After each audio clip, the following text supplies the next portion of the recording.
Hey there, everyone. Welcome to our third episode of our second season of Blessed Are the Geek. In this episode, we sit down with Bill Segroves, who led another podcast that I was on a while ago called the Sluffcast.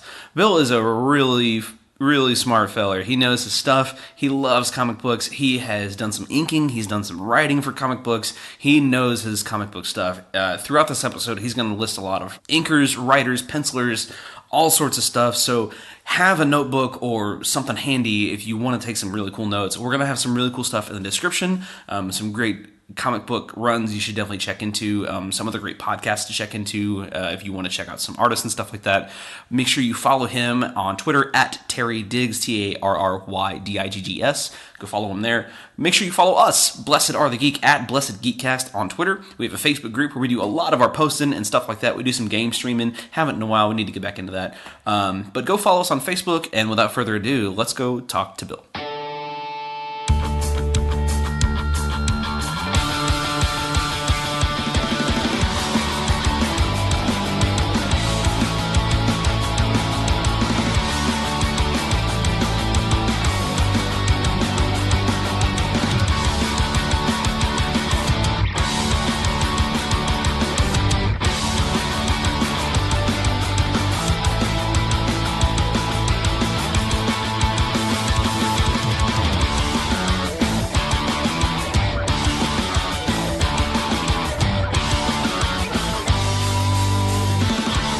Alright guys, welcome to our, third episode of our second season. We're sitting down with Bill Segroves. Hey guys. So if you don't remember Bill, or if you didn't listen to our other podcast, Sluffcast, you were the leader of that podcast. Yeah. Unfortunately, you can't find it now. No, I pulled the site down because hosting fees are money, and for a little bit I didn't have that, so didn't want to keep paying for the site to be hosted. That makes sense. Yeah. I think I have most of the episodes still on a hard drive somewhere. So yeah, no, I've got them all in a Google Drive somewhere. Okay. So like if we wanted to re-release it somehow, okay. We could. But I've got all of those. I've got all that is nerd, I think, still. Oh, okay, well. cool. Yeah. Awesome. So it didn't make sense to keep it up. If you go to the Wayback Machine though, look it up. You can. Oh, nice. You cool. can see pages. Recording our Sluffcast podcast was like, I always look forward to Wednesday nights when we would sit down and I would tell my wife, like, all right, what's podcast time? You stuck with the baby. See you later. Gotta go. Yeah. No, I missed it a lot. I'm actually developing something else right now that I will not confirm nor deny with one of the other contributors from Sluffwork, Chris Niedergesis. Okay. He was on Games for a bit. Maybe actually right before you because you took over Games from... Yeah. He was Goose. I don't know if you remember. Oh, Goose. okay. Yeah. But we're developing a little D&D something or other. Ooh, you should let me know what that is. Yeah. That sounds fun. Come June, you'll know more about it. Actually, you'll probably know more about it after we get off mic, but fun. Come June, cool. The general populace will know more about it. I'm excited. Yeah. So where can they... Well, should people look up something to like? If you follow me on Twitter, okay, yeah, at Terry Diggs, TarryDiggs. Okay, and we'll plug that again later. Yeah, put it in the description. It'll be there probably. Okay. Cool. I'll tweet about it. There'll be a hub for it of some sort. Plus, you're funny and you do art stuff, and you're worth a follow. Right. Well, thanks. I appreciate that. So there will be more to come. I'm pretty excited because I do miss those nights, like where we would just hang out and get on hangouts together and talk and cut up early. And it was just essentially us hanging out, but we podcasted. Yeah. So it was enjoyable, and I miss it. And I'm hoping to recapture a little bit of that with this new group doing this other thing. Cool. Well, we're here to talk about comics today. Yes. That was your topic of choice. Yeah. So we always start with like what was the thing that like got you into comics that was like the hook?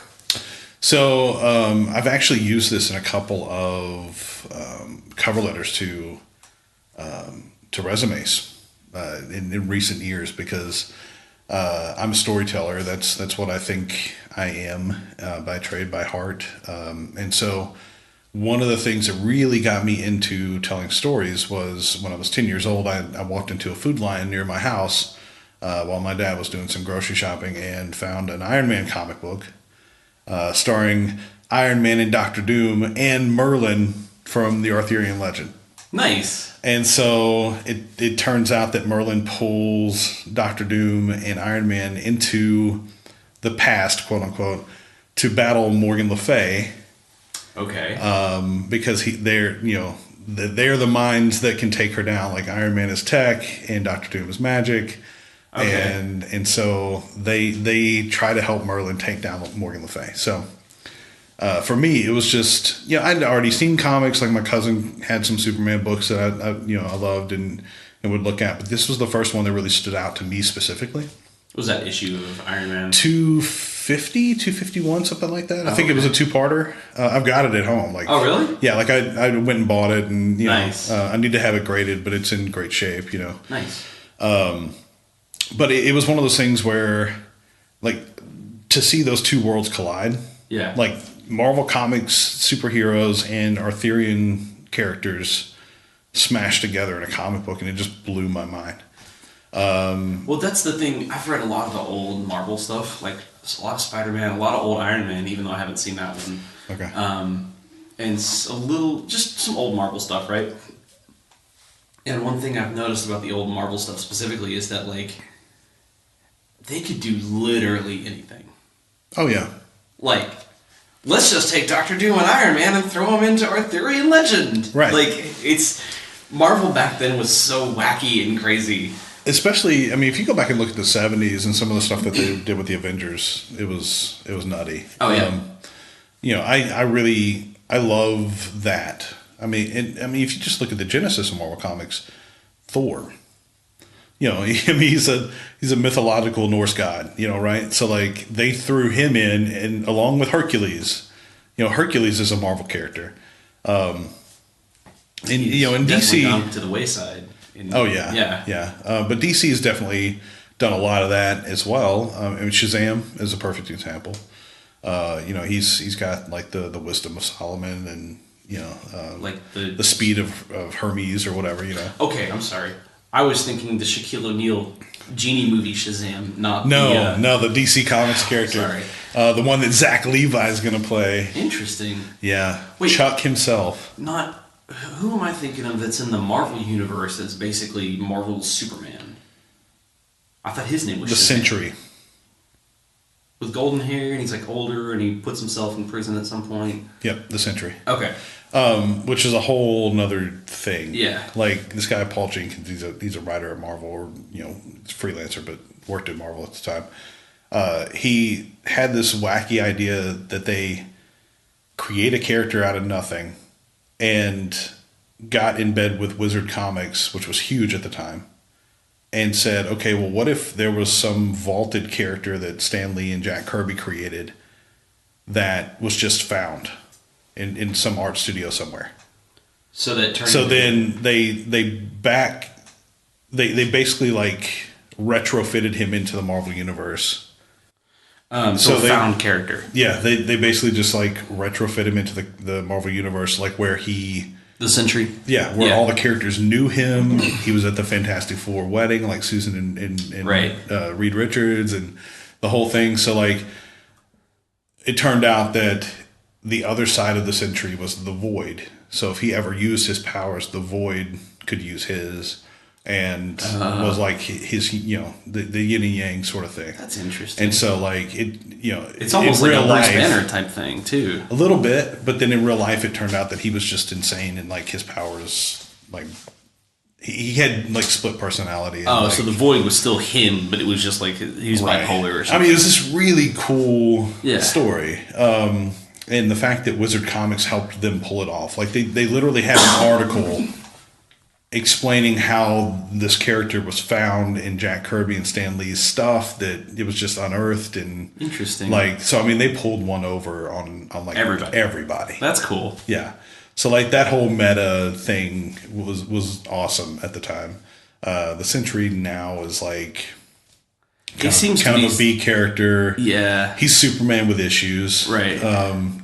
So Which it seems like we're about to get that in the Zack Snyder universe anyway. I haven't seen Justice League yet. Oh, no, we've had that in Zack Snyder's universe anyway, because Zack Snyder has no idea what to do with Superman. It's true.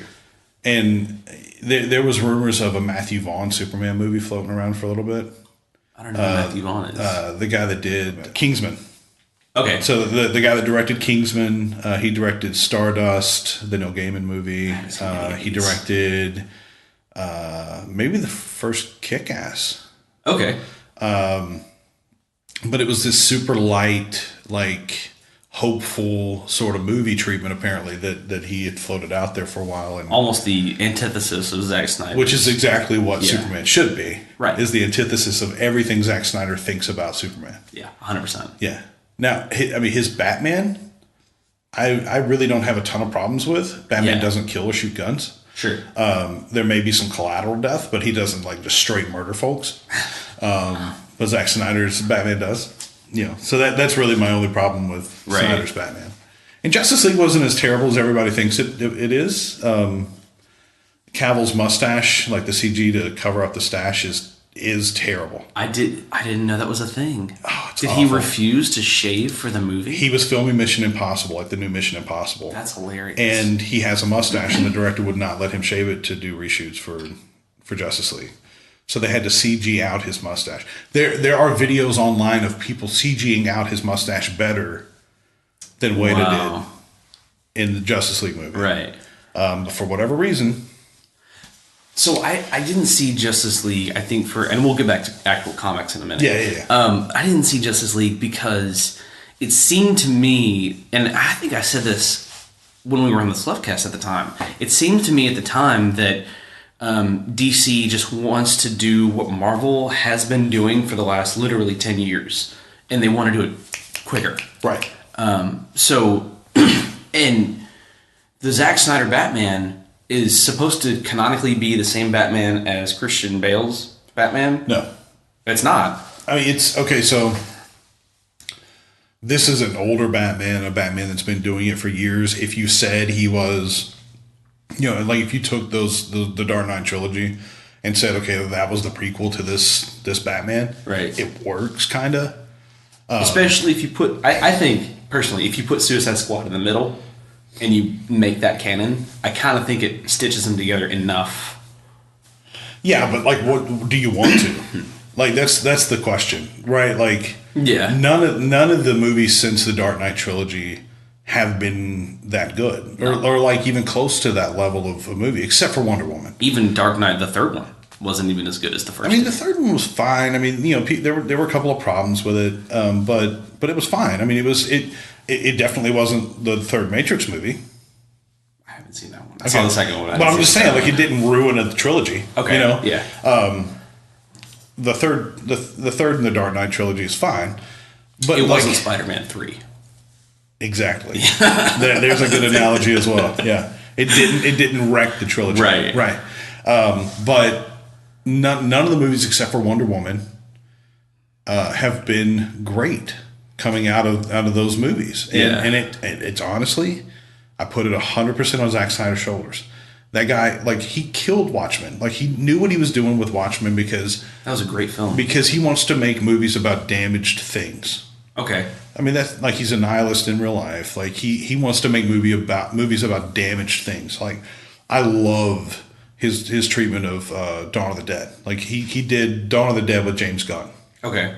So that's one of my favorite zombie movies because it's a Zack Snyder movie. 300. There's a reason it was so popular. Right. Ultra violent and gritty, and but all of these movies that he has done very well are damaged people and damaged things, and lots of violence and conflict. And the Justice League didn't really need that, and I think that's why they brought in a lighter touch when he had to step away, and Joss Whedon. But then you see like the wait, did Joss Whedon have anything to do with the Justice League? Yeah, he co-directed it.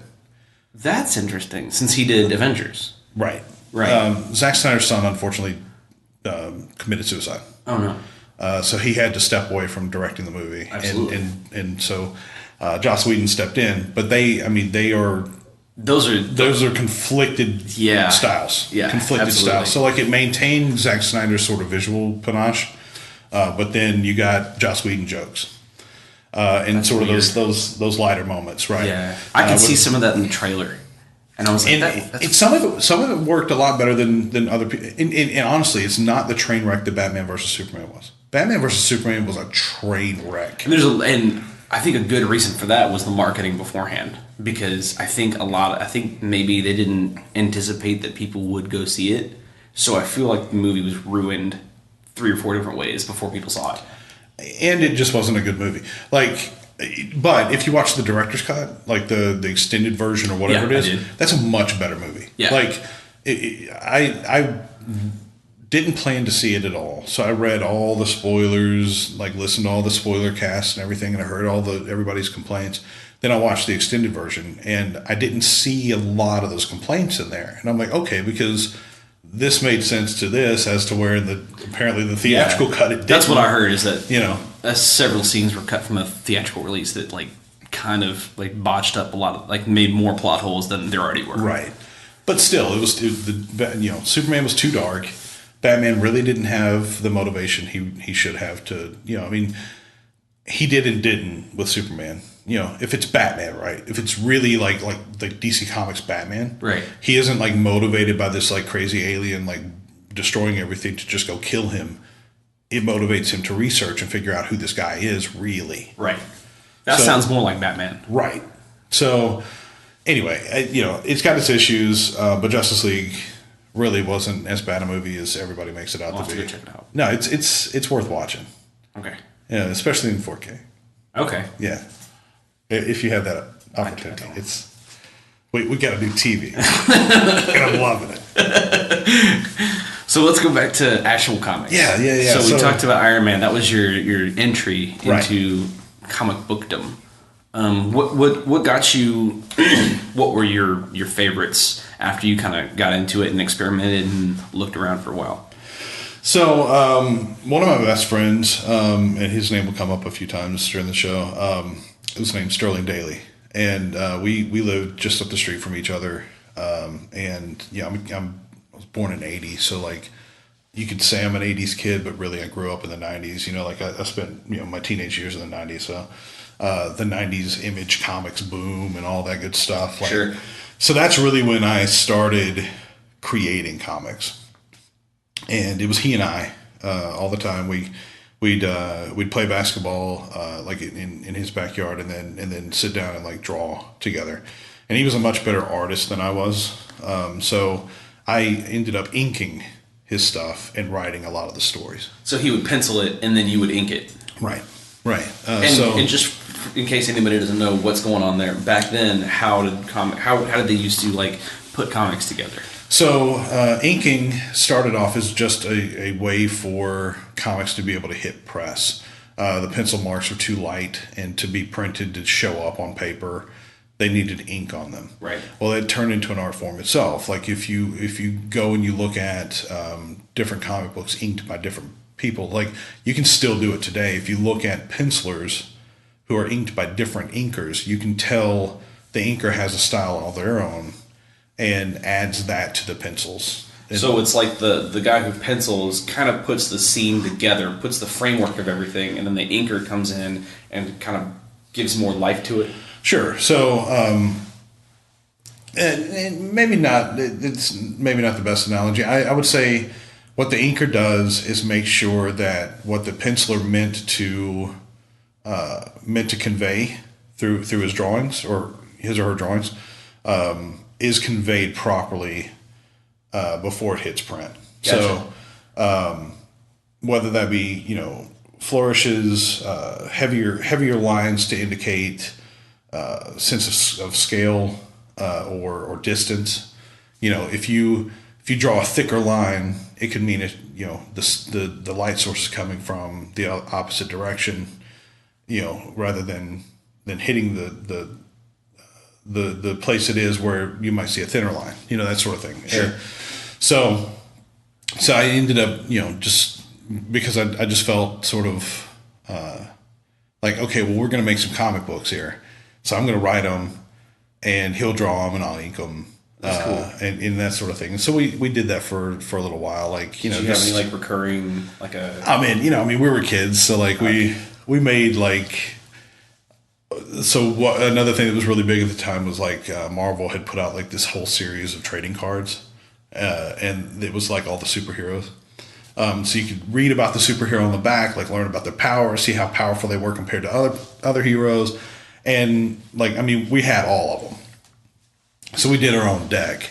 Okay. And created our own heroes and like, and then we draw pages together. Like I'd come up with some, ramshot stupid story and he'd pencil some pages and I'd ink them. And, like Iron Man going to Arthurian Legends. No, like with our own characters, So we decided at one point to really dig in a little bit. And we were also, he and I did hip hop together. So when I from like 98 to 04, I was an MC in a hip hop band / crew, which was just he and I.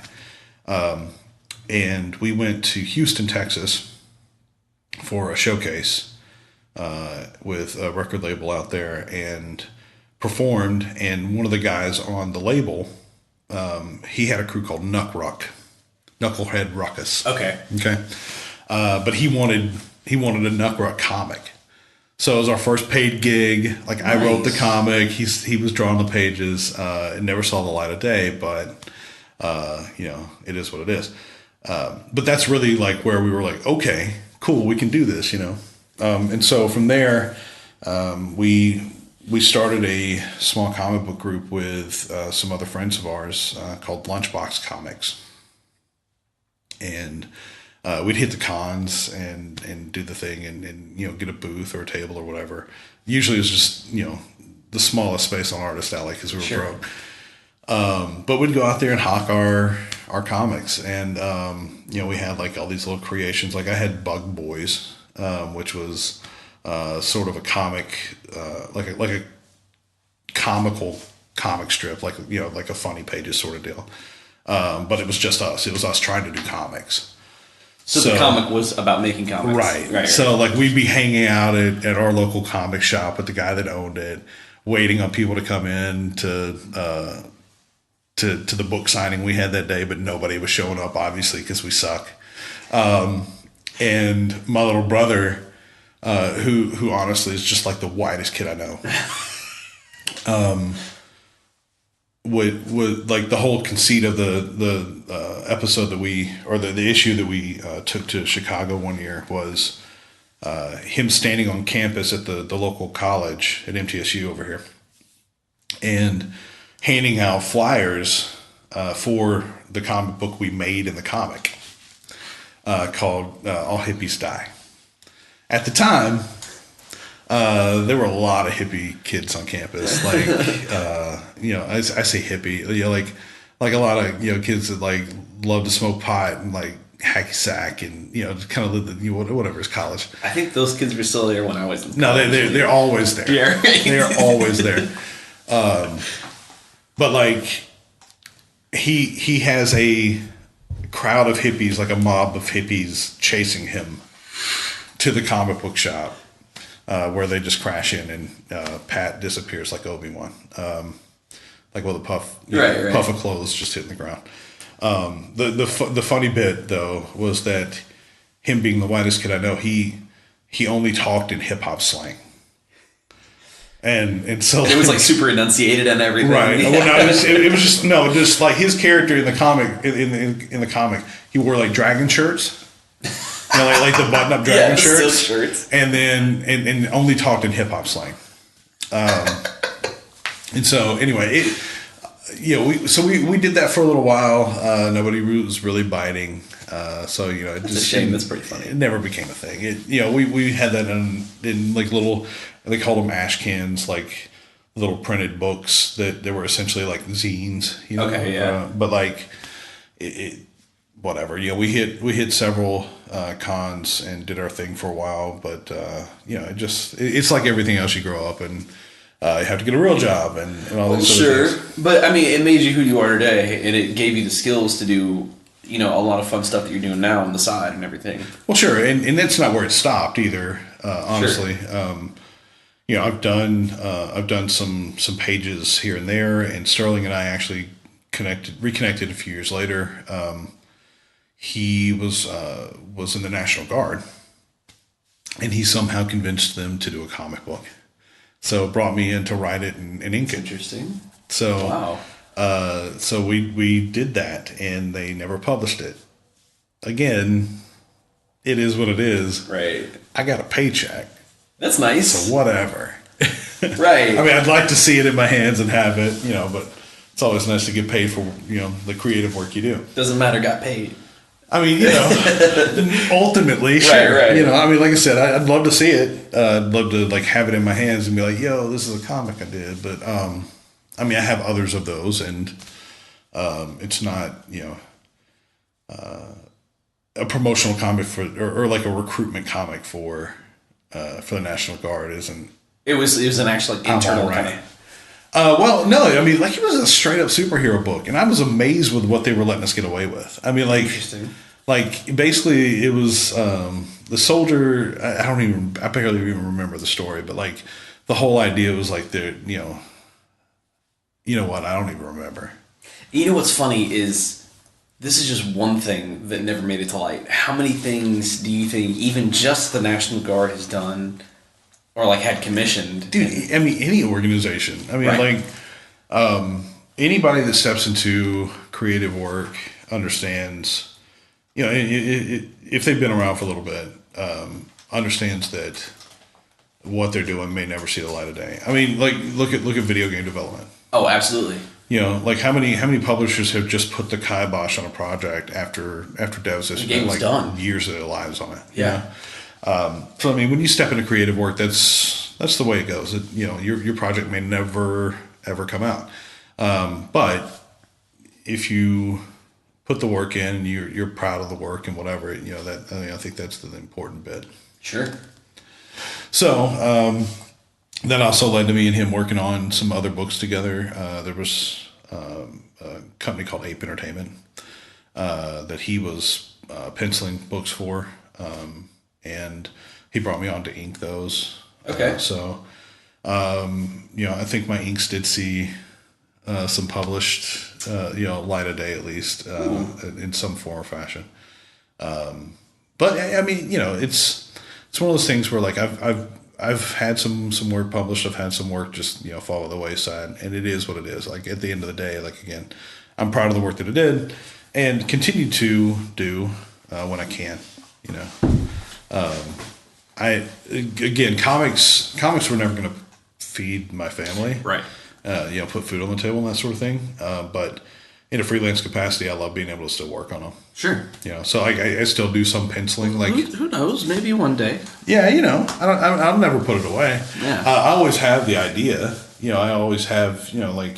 I'll have an idea for a book or this project that I'm teasing. I'll be doing the character design for those. And one of the guys that will be in the cast for the show is one of the guys that was in Lunchbox Comics. Oh, okay. So like he's another artist, and he'll be helping with the character designs and things like that for this D&D thing.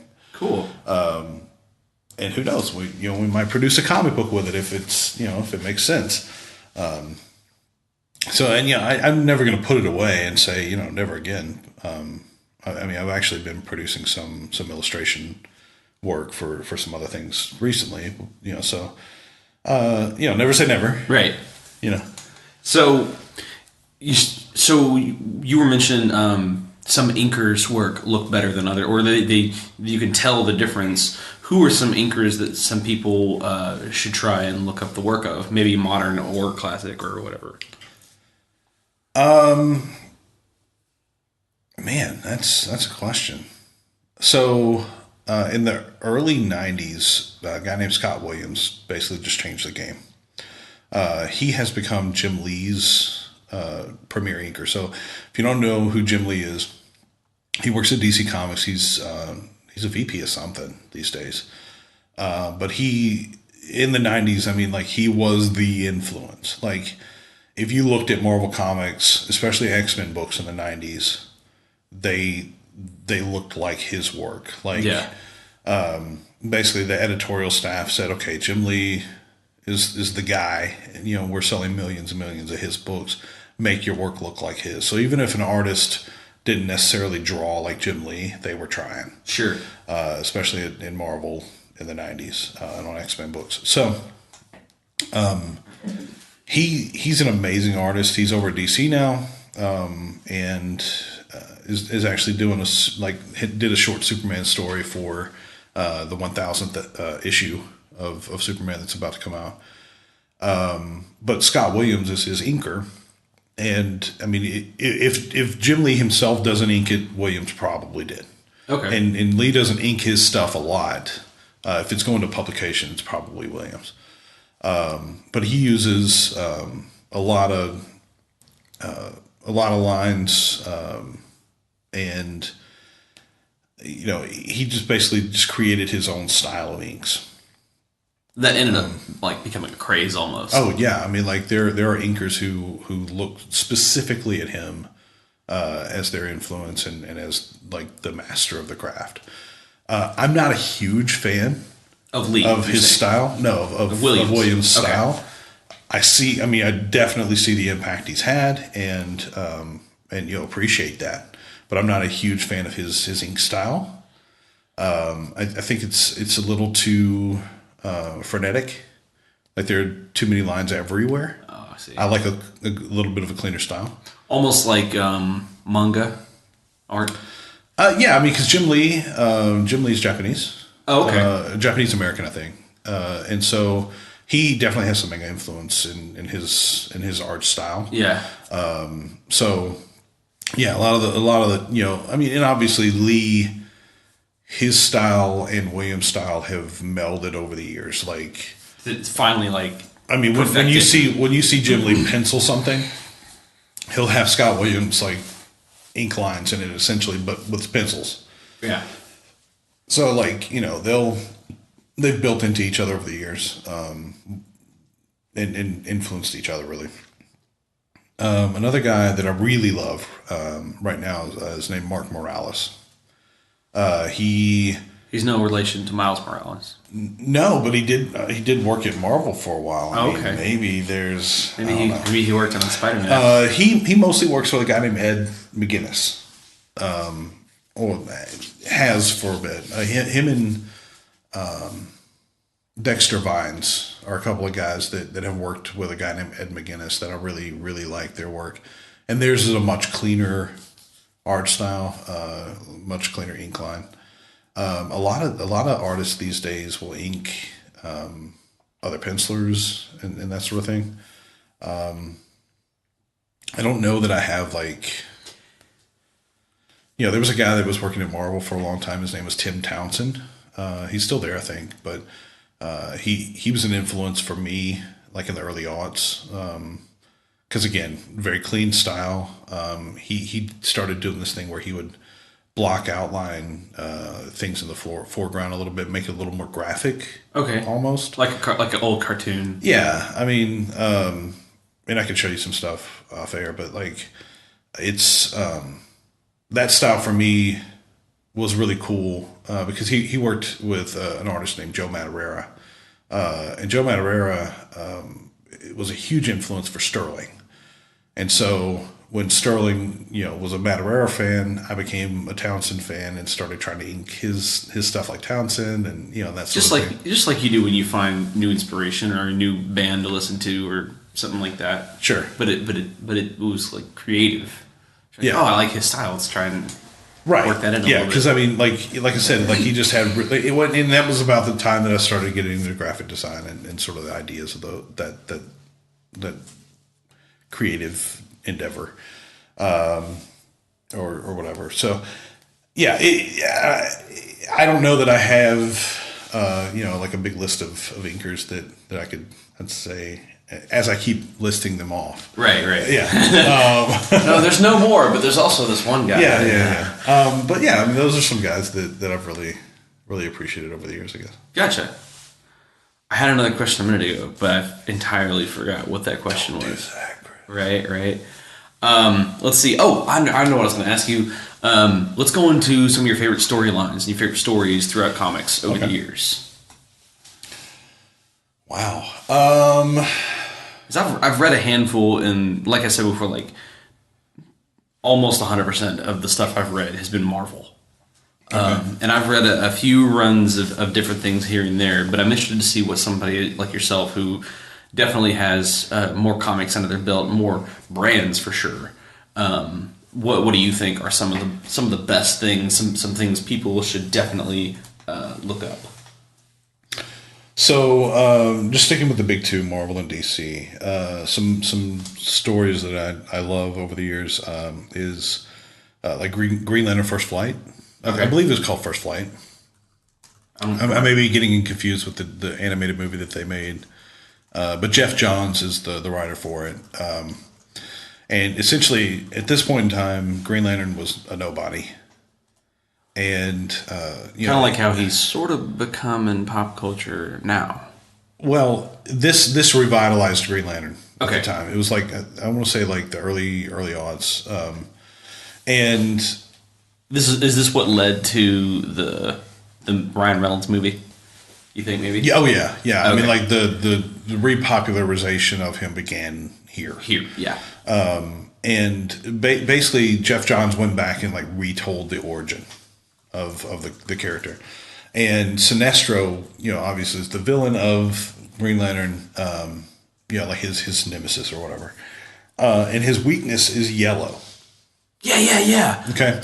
So there was the stupidest idea in the history. So what's the limitation of that? If I throw a banana at him, is he like, oh God? Right. That's so, like, is it like he can't look at yellow? Like, what's it about yellow? Is it physical? Is it? So I have no idea about the Golden Age concept of that. Yeah. But Johns kind of turned it on its head. It's so weird. And said, okay, well, like, yellow actually, is there's this fear parasite that lives in the like yellow spectrum or whatever. Okay. And that's the weakness. It's not the color yellow. It's like this fear parasite.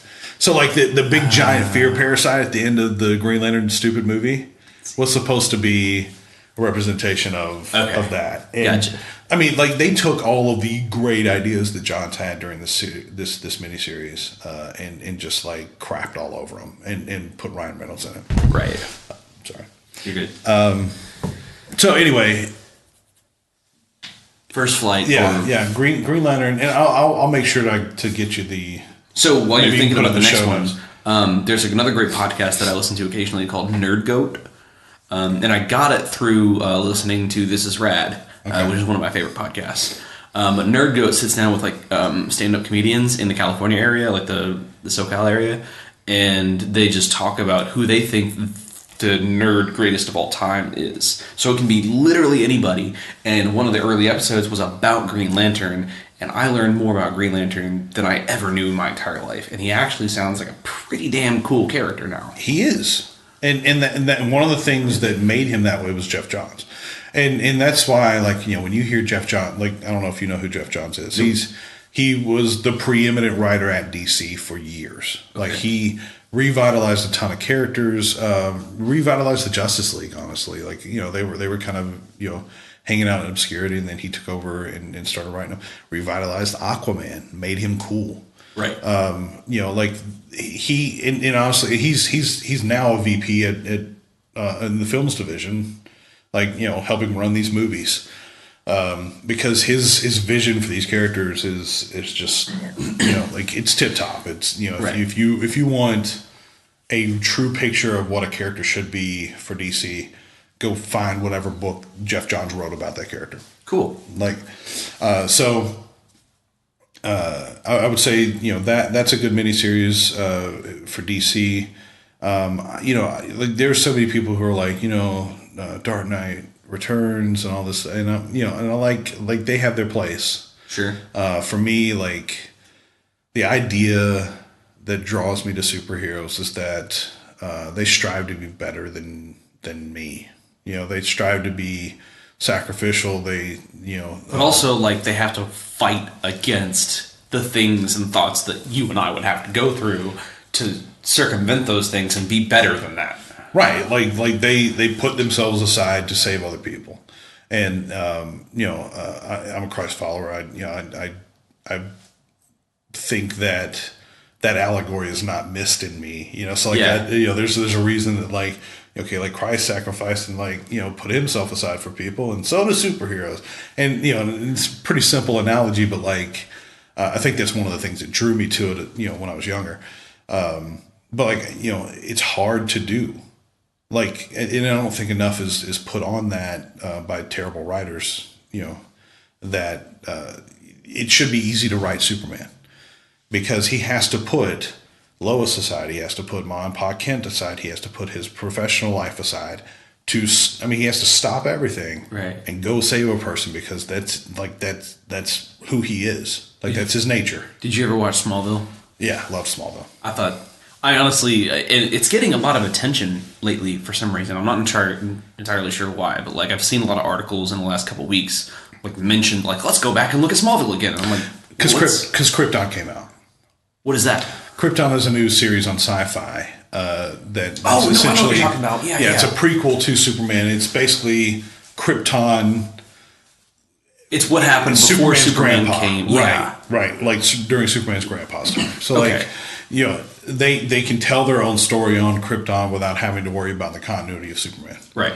And it's getting rave reviews and stuff. So I'll probably end up checking it out. But if you don't know much about Superman and you have a lot of time to kill, Smallville honestly, I thought they did a fantastic job with Superman in college, Oh yeah, and get ready for a Monster of the Week show. For the first season and a half, it really was. And the first season and a half is kind of garbage. And listen, as a huge fan of Chuck, like the show Chuck from NBC, you have to understand that there are going to be episodes where you just cringe. Mm-hmm. Because there are some huge cringeworthy moments. It's the Smallville. WB. Right, but overall the show was great. And Tom Welling was great as Clark Kent, and he's doing something else recently. I think. I don't know. I hadn't seen him. I don't know what it is. I know the only big thing he did after Smallville was The Fog, which wasn't received well. He did some other football movie, I think. Yeah, he was in Cheaper by the Dozen too. Yeah, he was in that. I think he was in the first one too. He was in that. So yeah. Anyway, I would say Superman Birthright, sticking to Superman, would be another one, written by a guy named Mark Waid. Again, another sort of retelling of Superman's origin. So like what they used for Zack Snyder, Superman, like his whole like going away for a while after school to figure out who he is. He hitches a ride across the country. Yeah, I mean that's Mark Waid. I mean like he took Clark and said, okay, well after school he went and did some humanitarian aid, and learned who people were, and then came back and became Superman, and it's a great story. Interesting. Switching away from DC, Marvel, there was a line called the Ultimate line of comics that came out in the late 90s. Ultimate Spider-Man, Ultimate. Right. The Ultimates, which was the Avengers. And basically it was Brian Michael Bendis, which you've talked about a lot. Yeah, I mean he just switched to DC. Oh. He's writing for DC Comics now. And I've not been reading comics regularly for years, for like probably the last 2 or 3 years, just because budget and who has time to read. That's why audiobooks everything. I just re-signed up for Marvel Unlimited so I can try and catch up with some of those books. But what DC's doing right now with their creative teams, like, keep an eye on it, dude. I'm so insanely excited for what they're about to start doing. They've pulled Brian Michael Bendis over from Marvel. Basically, everybody who's been working for Marvel to make Marvel what it was over like the late 90s, early aughts, even into like the 2010s, they've pulled all of their core talent over to DC, And so, like, Brian Michael Bendis is going to be writing Superman, which I cannot wait. Because what he did with the Ultimates, okay? So, like, Ultimate Spider-Man and the Ultimates were two of my favorite books because they were just fresh takes on these characters. Basically, it was like, okay, Spider-Man, but, like, he's a teenager now. Right. You know, in modern time. And so they just, you know, pushed continuity aside, made it a whole different universe, and said, okay, well, you know, he lives at home with his Aunt May, who's not this, like, you know, doddering old, you know, lady. She's what you would think an aunt would be, like Marissa Tomei in Spider-Man Homecoming. Right. Like, she's old enough to be his aunt, and it makes perfect sense. Why an old white-haired lady that doesn't make would be his aunt? Maybe his great aunt, right? But that was never the thing. So is it? I remember somebody saying at one point that the Ultimates were what the MCU was kind of based off of. Right. Actually, it may have been me. Because I talk about this all the time. Probably was. So the Ultimates were, exactly that. Like, if you look at the characters in... That's where we first got the MCU. The Black Nick Fury, right? Right. Sam Jackson said, yeah, Marvel, you can use my likeness.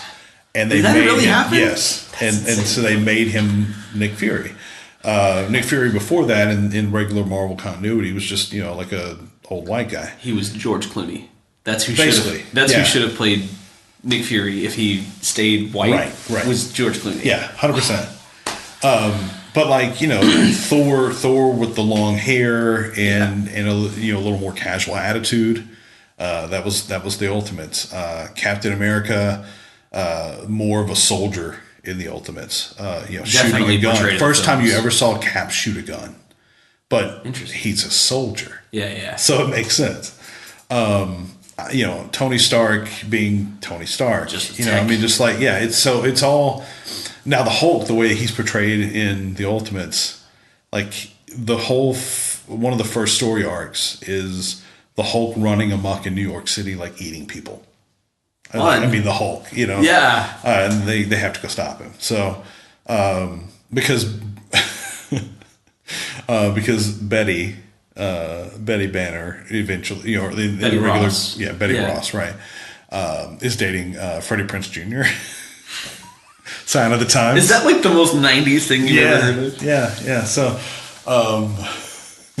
you've got Hulk climbing a building screaming, Hulk hate Freddie Prinze Jr.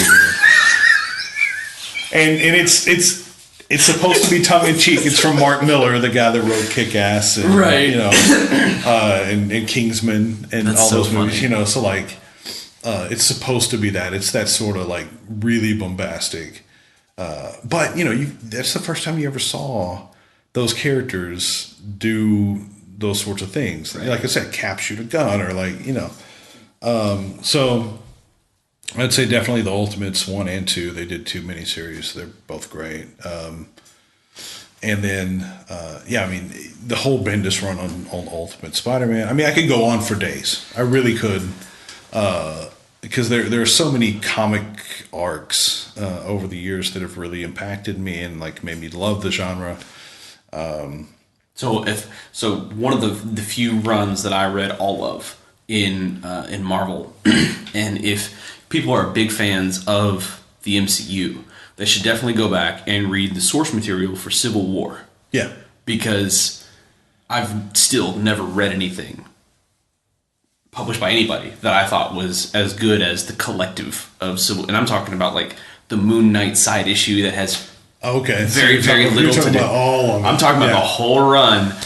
There's a lot of garbage that doesn't really seem like it has a lot to do with it, but in retrospect, like, okay, I can see where that kind of ties in. But the whole Civil War run is nothing but fantastic. Well, and the core book was written by Mark Miller, again, the guy that did Ultimates. Okay. So, I mean, you had a scene where, like, you know, he jumps out of a window at the Triskelion onto a plane, you know? Yeah. And, like, that big, bombastic, like, giant set piece, you know, it was all Mark Miller. Like, every time, like, you know, you had these big action set pieces in these comics, Mark Miller had a lot to do with that stuff. He's doing Miller World now. Like, he's got his whole... Is that like a Disneyland kind of thing? No. It's like that's his whole like comic line, or like collection of books that he's writing. But I mean, he did Kingsman, he did Kick-Ass, he did. Come on, what was the movie with James McAvoy where he bent bullets? Wanted? Slinger? No, not Sling? the original comic I thought was called Wanted. I know what you're talking about, though. They like flick their hands when they shot the bullet. And Angelina Jolie in it. Yeah. But like that's Miller, right? Like science I never heard. He is like his whole thing is like trying to create stuff that's going to make it to screen. He just signed a deal with Netflix. Like they're going to start producing like shows and movies based on all on his work. Yeah. That's cool. Yeah, so I mean, like that's been Miller's whole thing, and then Bendis, on the other side of it, those are the two architects behind the Ultimate Universe. And again, he's back, or he's now going over to DC, which is again just like I cannot wait because he started off in noir comics, right? Like doing like independent comics that were just straight like noir, gritty crime stories. Yeah. And then one of his first real, noise-making sort of published work was Sam and Twitch for Image Comics. It was the detectives who basically had to deal with Spawn. Okay. So like all this really gritty crime stuff, but in the Spawn, Image universe. Then he started working at Marvel and all that. So like his core is noir. He had a book for many years called Powers. And it was homicide detectives for superheroes. Like if a superhero or a person with powers died, these homicide That's detectives cool. had to take, You had to clean it up and figure out who killed them. Who done it, right? Yeah. So I want to see him on a Batman book so bad. Ooh, yeah. I hurt. Yeah. Like on my inside, I hurt. Because doing gritty noir Batman from Bendis, because he had this giant Daredevil run as well. That's who he's born to write then. Well, he basically did that on Daredevil. Like he did this huge, he was the reason Daredevil became popular again. It was not Ben Affleck.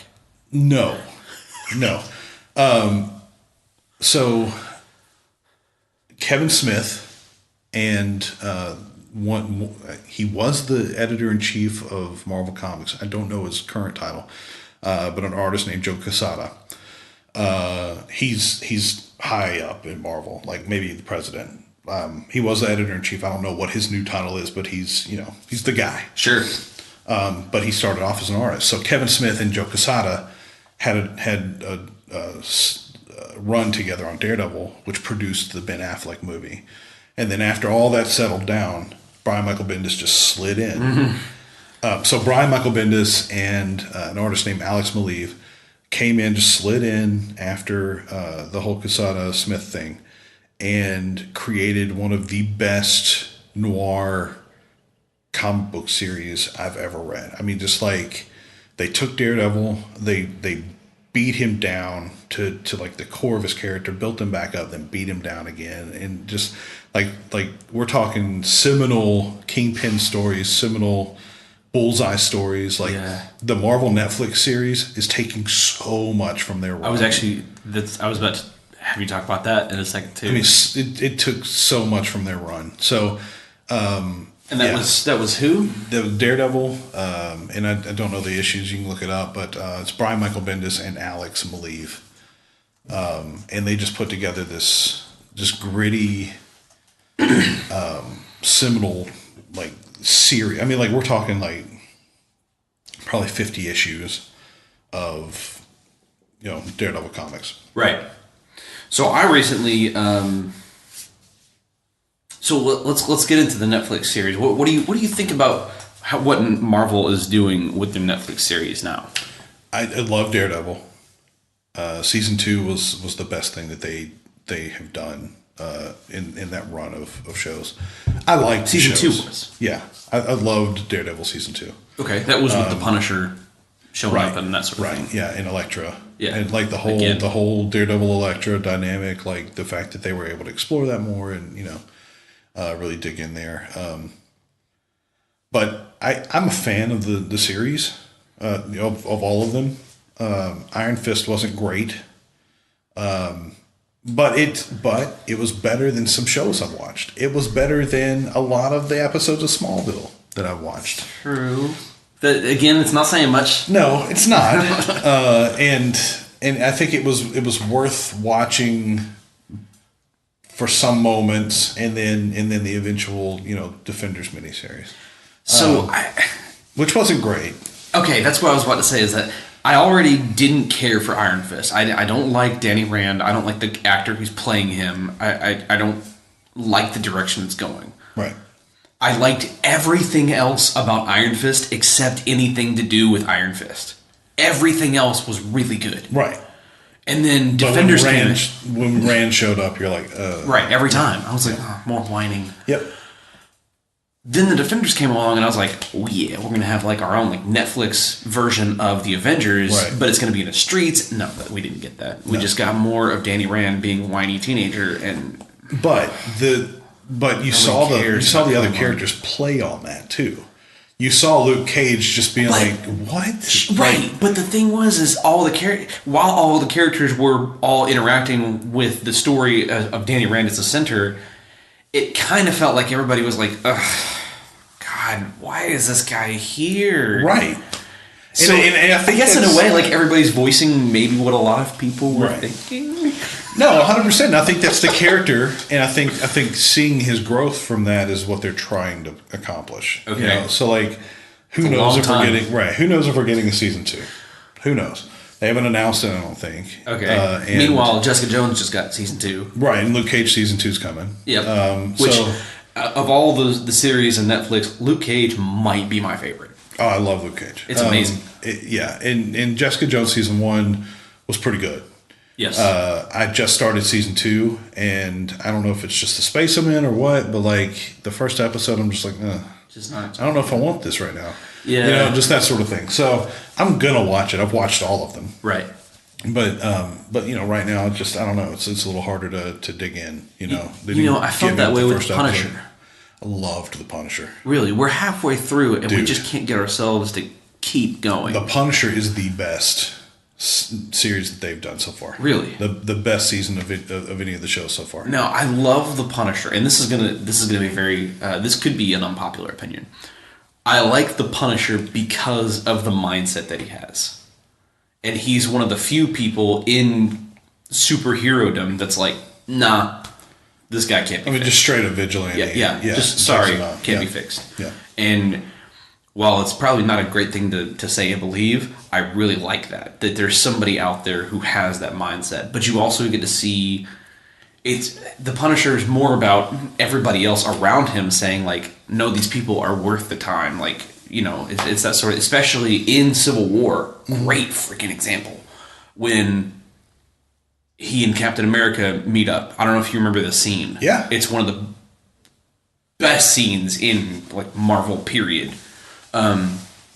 When I think if you can correct me if I'm wrong because it's been a while since I've read it, or if you know what I'm talking about. Yeah, but, like the Punisher wants to kill a bad guy, or he just did. Yeah, and then Cap, they're underground because they're in hiding, right?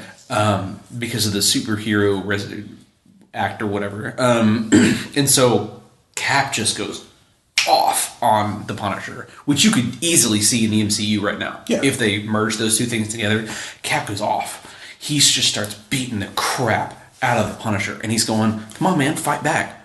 Fight back! I want this. I want you to know that like this is not okay." And then the Punisher says, "Not against you.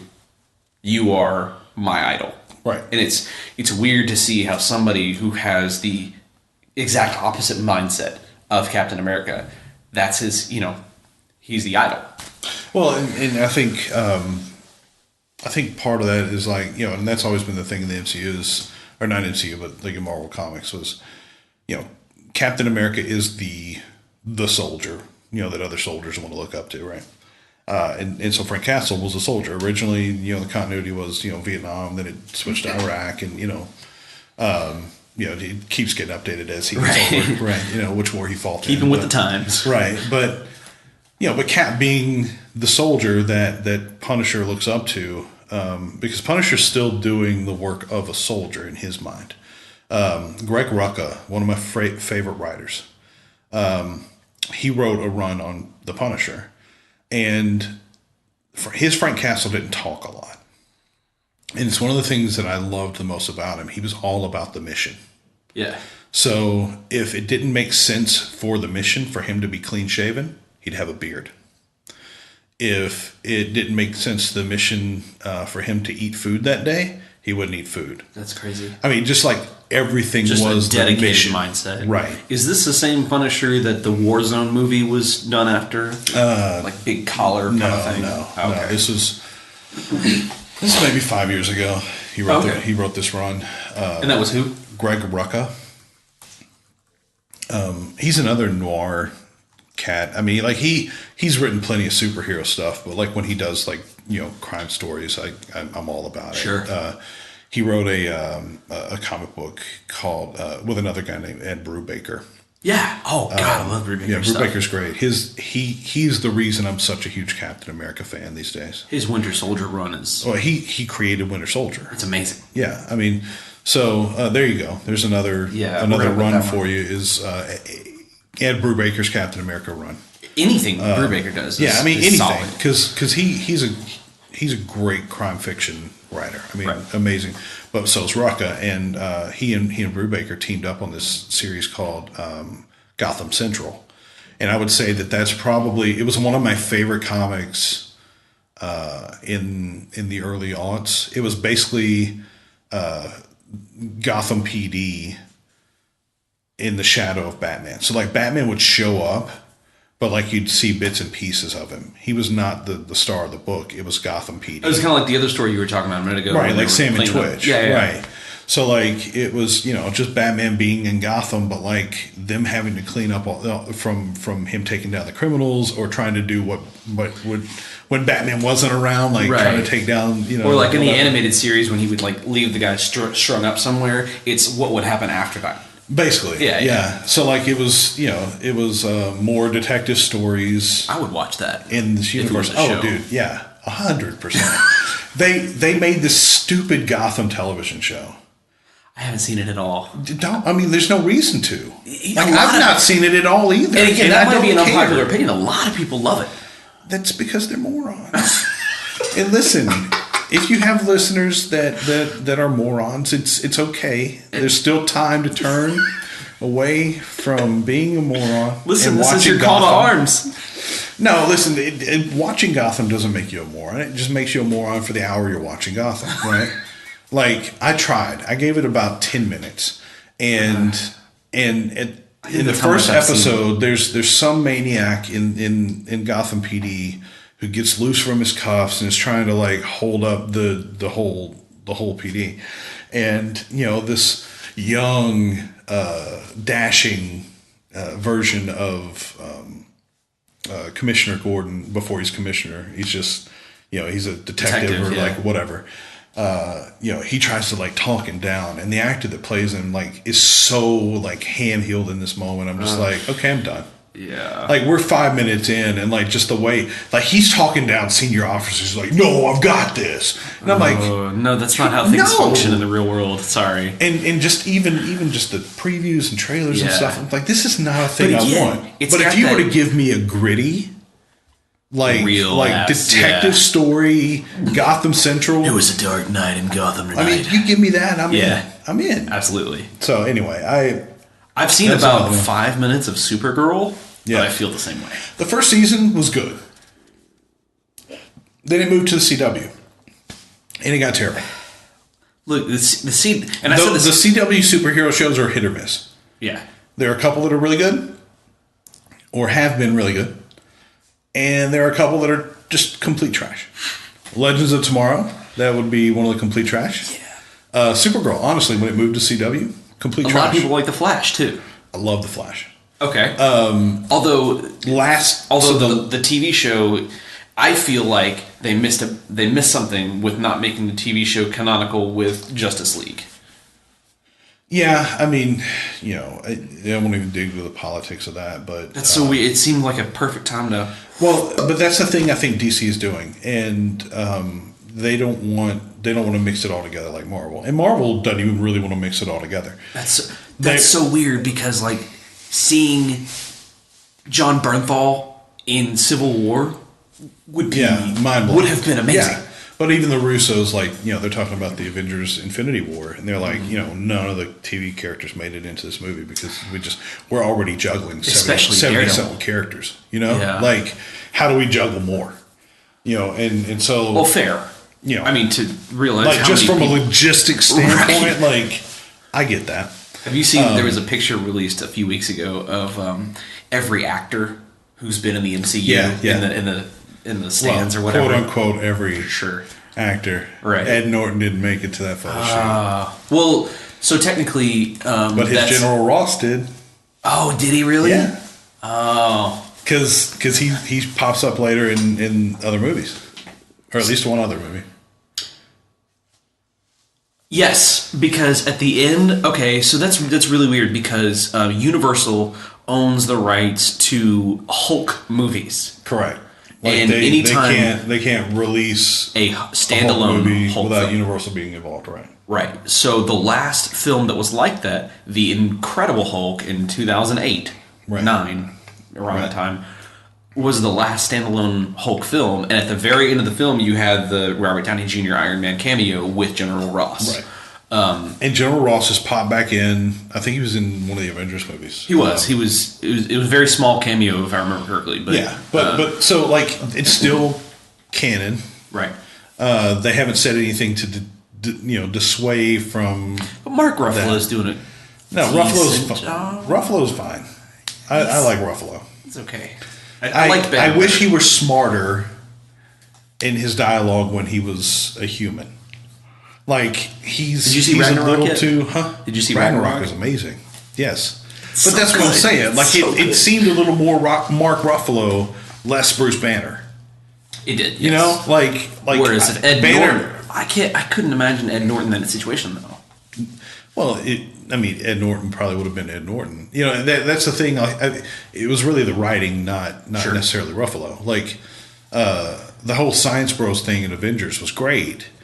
But I wanted to see more of that Banner, who he's a brilliant scientist. Somebody who goes toe to toe with Reed Richards and Hank Pym, right? Yeah. Like he's a brilliant scientist, and he just seemed like a bumbling idiot when he was Bruce Banner in Ragnarok. And it worked for the movie because whatever, it worked. Well, also he's on an alien planet, and he's like, what's going on? Right, but like Bruce Banner would have, tried to figure out some of the tech to help the situation, and there was none of that. Yeah. It was just the not Hulk guy, right? And it worked for the movie, but I like to see him a little smarter. Anyway, I think we're running a little long. We are. That's okay. Well, again, I could probably. Well, I got to get back to. We're moving this week. Right. It's so. My wife that's right. My wife will kill me. So just a couple more, so I can leave you on a good note. There's a new Batman run that's really good, and I'll try to. There's a podcast called Imaginary Worlds, which is, if you're not listening to that, go listen to it. Okay. It's really good.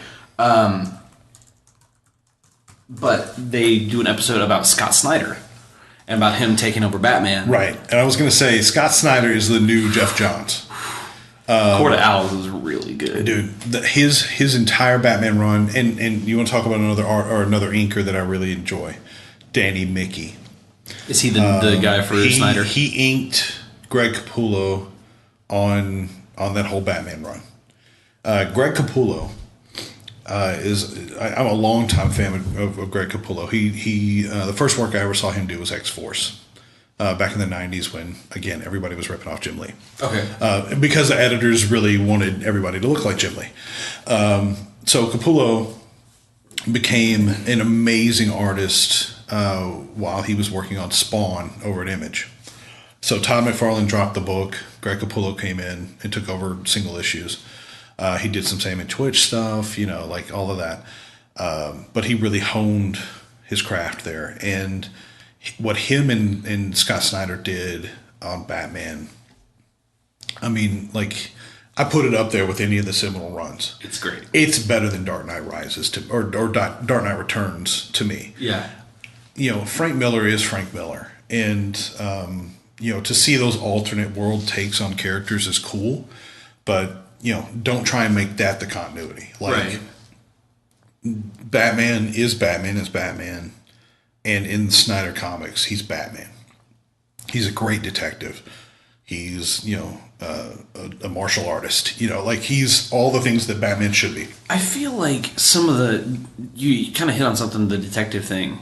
His nickname is like the world's greatest detective or something like that, right? Correct. I feel like when the movies come around, you lose something in the movies. You either lose the martial arts because his suit, he can't move in the suit or something, or you lose the detective because you got to have better story writing. And if he was a good detective, he would have just figured the crap out, Well, Matt Reeves, the guy that did the first Planet of the Apes movie, and Children of Men, I think, is directing the Batman solo movie with Ben Affleck. Oh, okay.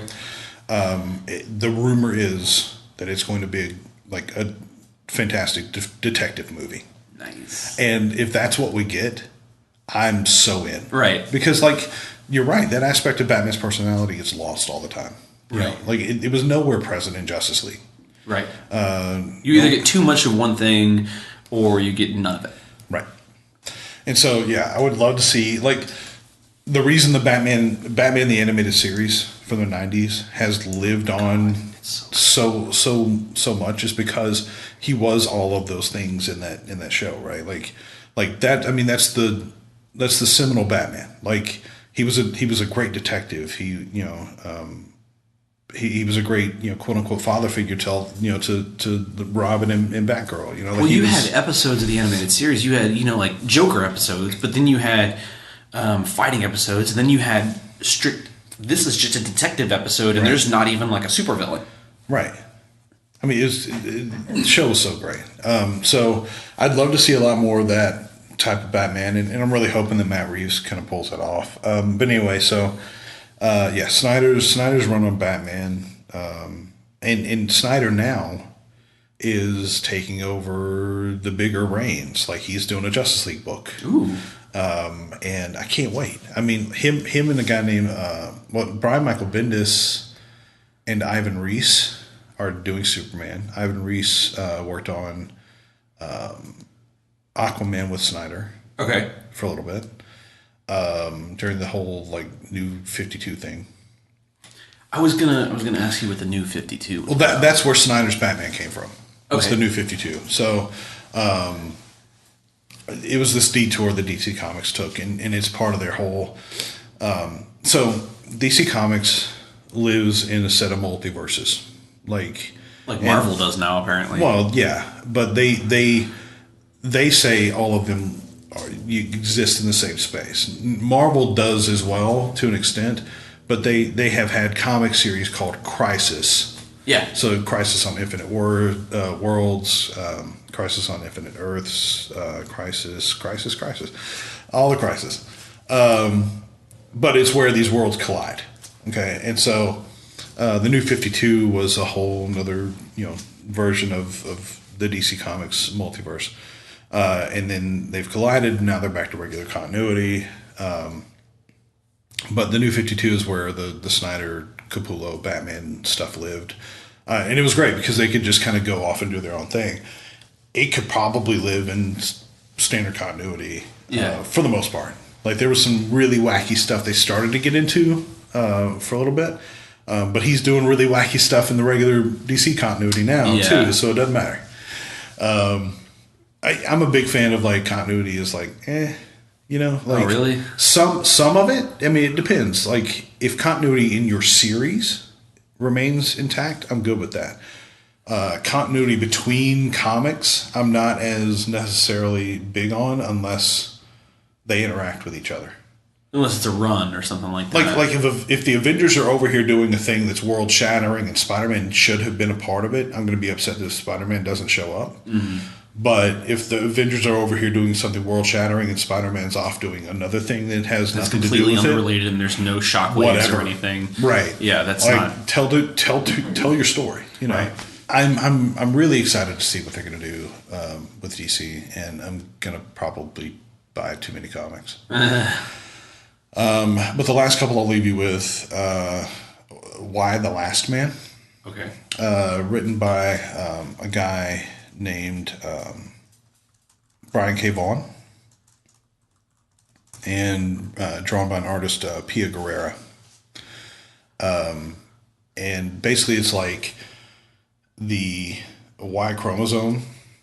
Every animal or male human with the Y, you know, anybody with a Y chromosome, dead. Just a plague wipes them out. Oh, wow. So you've got one guy left with his monkey Ampersand. His pet monkey. The monkey's name is Ampersand? Yes. That's funny. And he's got to navigate this world where he's the only guy left. And it's like the last man on Earth. Man. Dude. So the guy who did... I don't know. I can't remember the director's name, but somebody's been circling doing the movie for a long time. They may turn it into like a television series. Okay. It needs it. Yeah. Brian K. Vaughn has been... Why it hasn't turned into a TV series at this point, I don't know. Because Brian K. Vaughn was a writer on Lost. Oh, okay. Like, I mean, he jumped from Marvel Comics to doing television. So, like, he was a writer on Lost. He one of his comic books, Runaways, which is another really good one from Marvel. Just got a series. Yeah, like it's on Hulu. He wrote a few episodes. So, like he's doing television writing. So, like, he's involved in television in Hollywood. And so I'm expecting the series to see the light of day here in the next couple of years at least. Okay. But I mean, it's great. It's so good. Like watching this character just, his name's Yorick. Watching him, you know, just navigate a world with no men in it. Yeah. And that's weird. You know, and all of the... So including all the animals too, all male animals. Yeah. So, I mean, that also means no propagation. And, you know... Food's now a limited commodity. Well, I mean, like, women can, hunt female animals and grow plants. So yeah, but what I'm saying is that becoming vegan at some point, right? At some point, right? Everybody in the world becoming vegan. Eat the bacon while you can. Right. Which is my motto. Really. Right. That's man. What I live my life by. One day, like some fatback is going to be worth gold. Probably. Yeah, everything's going to be genetically modified. So, like, if you have non-genetically modified fatback at some point, wow, yeah, there you go. Anyway, so that's another really, really, really good book. I read that from start to finish. And then another one that just ended, and the last one I'll leave with is Invincible. Okay. So everybody knows who Robert Kirkman is because of The Walking Dead. Right. Which is another great book, but one that I dropped a little while back. It's kind of like the TV series. I was just gonna... Once they get into where they are in the TV series, it becomes a lot less interesting. I was just going to tell you, this is the season where because season 2, when they were in the jail or whatever, I was like, I'm done. This is boring. And again, I got caught up and I was into it. I was on the train and everything. And now with this season that just started up, I was like, no, I'm good. I don't need this. I'm about halfway through it. I haven't watched any since the break. And, the whole thing with Negan, they're drawing it out a little too much. It wasn't this drawn out in the comics. Right. But, Jeffrey Dean Morgan going to make that paycheck. Sorry. I have opinions about Jeffrey Dean Morgan. Yeah. I'm a huge Supernatural fan, and he left that show like he was the dad on the show. And other people from that show who have died have come back and done cameos and stuff like that. He refuses. And just because you refuse to come back and do that show, I think he's a jerk. I don't know anything about the guy personally, but I wish he would come back and at least pop in and say hi sometime. I've never seen Supernatural. I know I should, and it's one of those things I should definitely make some time for. But I'm still trying to finish up Doctor Who. Okay. Yeah, and Yeah, I'm going through Doctor Who with Jack, and we're about to get to Capaldi. We just got to Clara.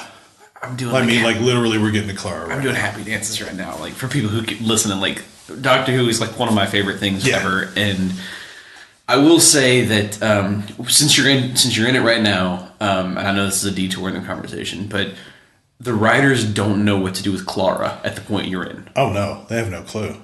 It's boring AF. It's super boring. Yeah. But the most recent season with the black companion. Yeah, she's. What is her name? I don't even know. Bill. I didn't see the season before. That's where I left off personally. Because Capaldi wasn't my favorite. I watched it for 2 seasons. He started to grow on me during the second half of the second season, before Clara left. But I didn't start watching that next season. It got dropped. My wife was out when Capaldi came on, and it was just me going through watching. Yeah. So now that Jack is where we are, we're got the last Matt Smith episodes with Clara, and then we're gonna jump into Capaldi. Like I'll catch up. Yeah.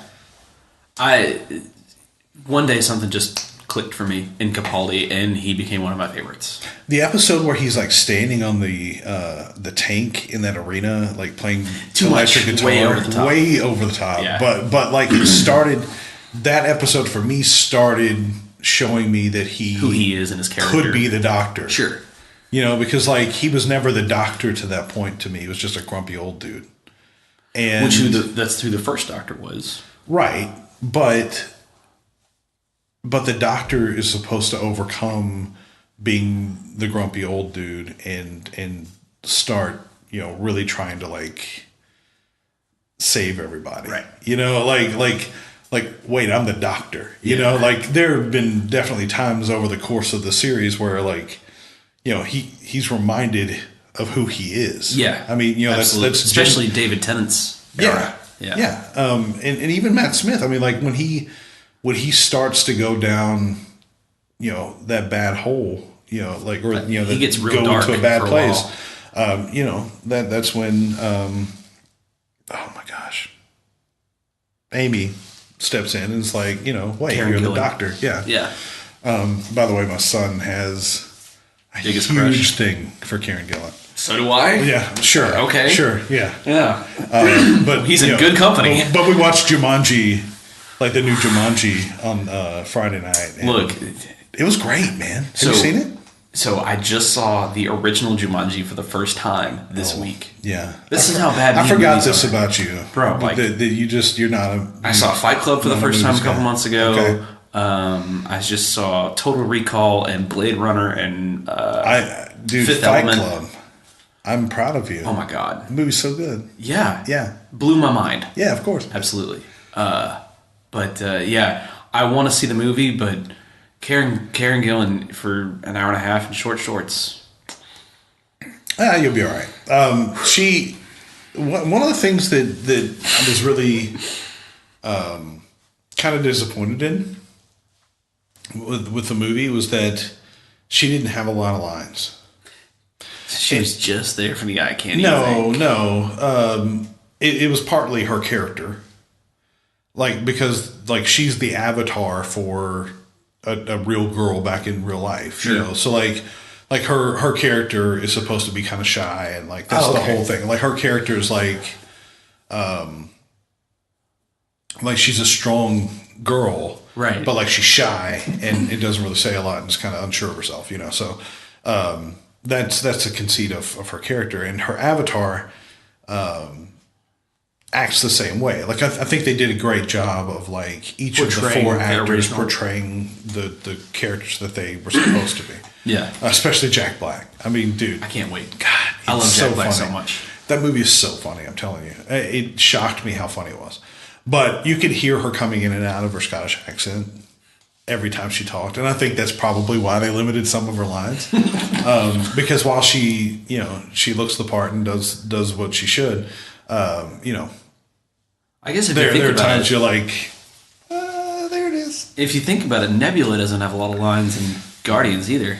No, and she speaks with a little more of a proper accent.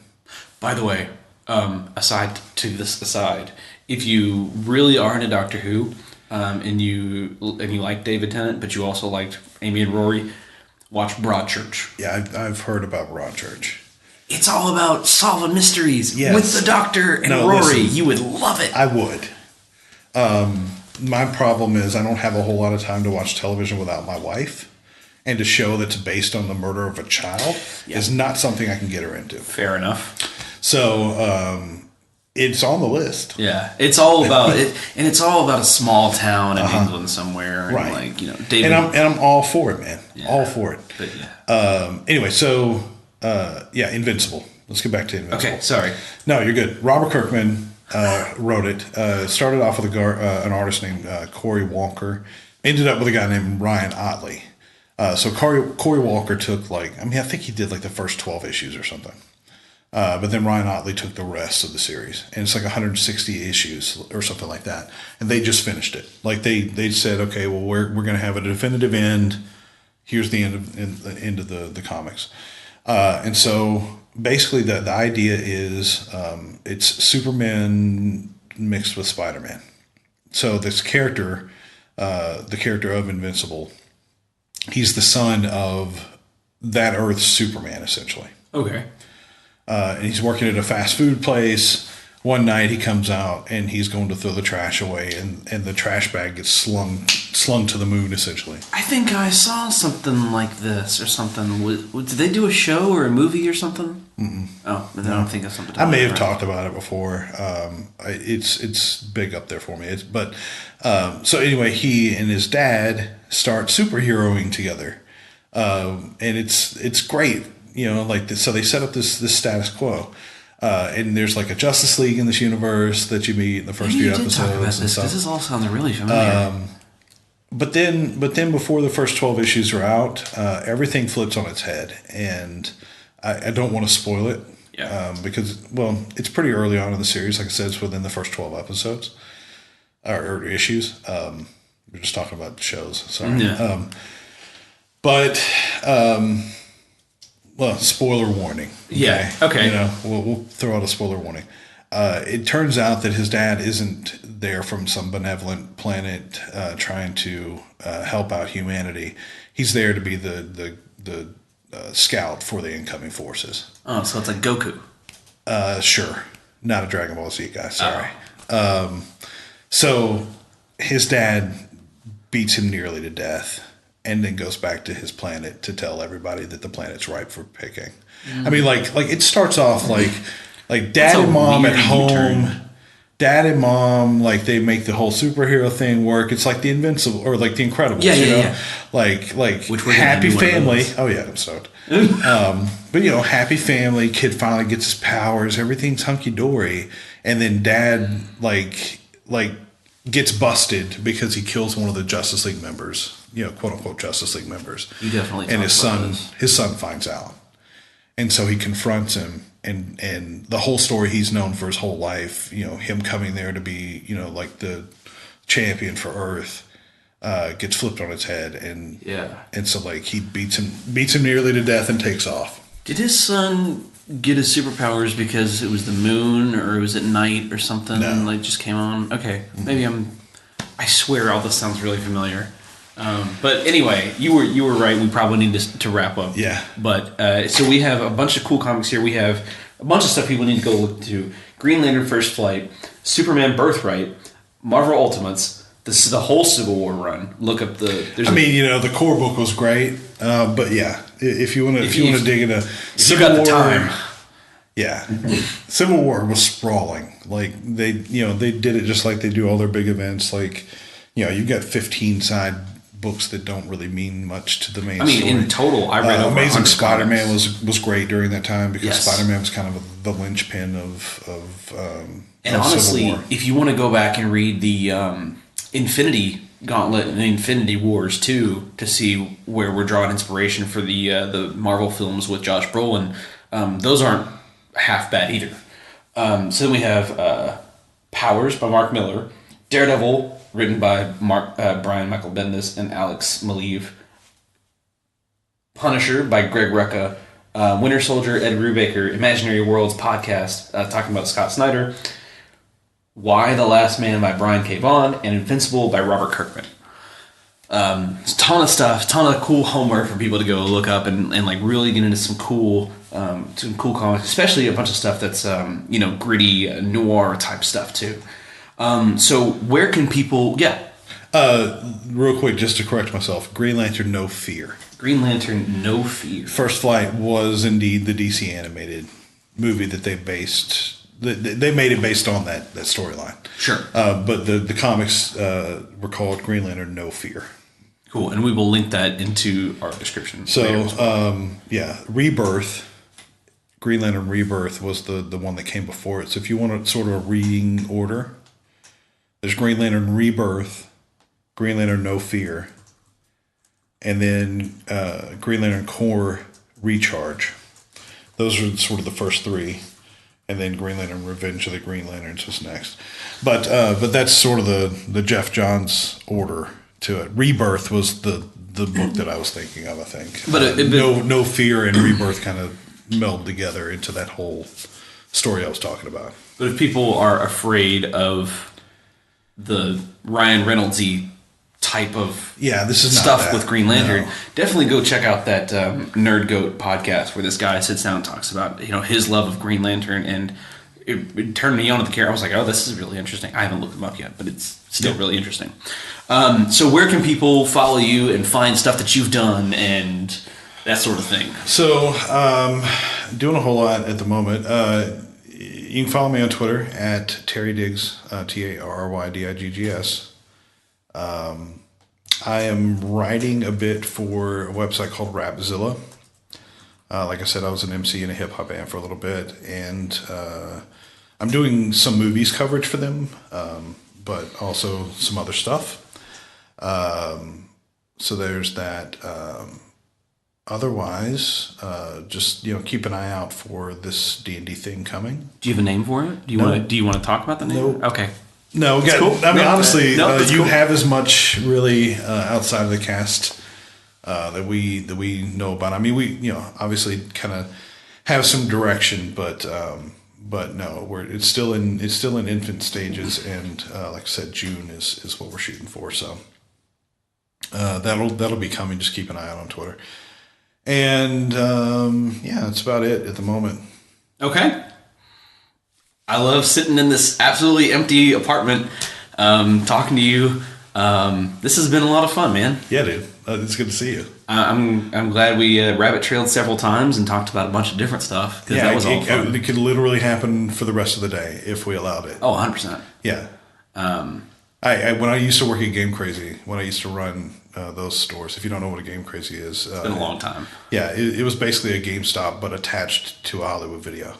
But with much better prices and awesomeness, because GameStop is the devil. No, once they bought ThinkGeek, they're the devil. But yeah, we used to have comic book time, and I would sit on the cash wrap, and all of my part timers would gather around, and I would explain the origin of a character. That's amazing. Yeah, that's something that you should turn into a podcast. Yeah, no. I mean, there's plenty of that out there. Okay. Fair enough. And if you really want to know the origin of a character, just wait a couple years. They'll change it again. I mean, if you don't know who Spider-Man is yet, right, there will be another film series. Yeah, they'll change the origin again. Well, thanks, Bill. Yeah, thanks for having me. Definitely for sitting down and taking your time out of your morning. Or moving. It's hard to get going in the morning, especially when you're moving and doing all this stuff. So, all right, man. Well, sayonara, and we'll have you back on again in the future. Cool. Sounds good. All right, man.